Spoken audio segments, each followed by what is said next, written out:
স্কুলটিতে হঠাৎ একের পর এক ছাত্র অজ্ঞান হয়ে পড়তে লাগল, আর যারা বাকি ছিল তারা যেন নিজের নিয়ন্ত্রণ হারিয়ে ফেলল। সবাই পাগলের মতো ছাদের দিকে দৌড়াতে শুরু করল, যেন তাদের কেউ নিয়ন্ত্রণ করছে। তারা উন্মাদের মতো রেলিং বেয়ে উঠতে লাগল। ঠিক তখনই মাটি হঠাৎ ফেটে গেল।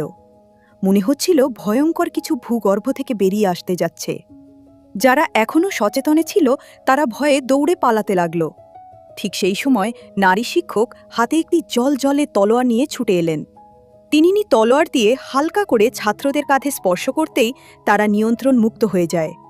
কিন্তু নিয়ন্ত্রণহীন ছাত্র এত বেশি ছিল যে তলোয়ারের শক্তি দ্রুত শেষ হয়ে গেল।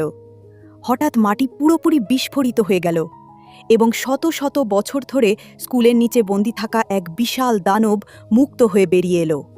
শিক্ষক সঙ্গে সঙ্গে অস্ত্র বের করে গুলি চালালেন, কিন্তু তাতে দানবটির কোনো ক্ষতি হল না। এরপর দানবটি এক টানে সবাইকে নিজের দিকে টেনে নিতে লাগল। এমনকি শিক্ষকও রেলিংয়ের দিকে টেনে যেতে লাগলেন।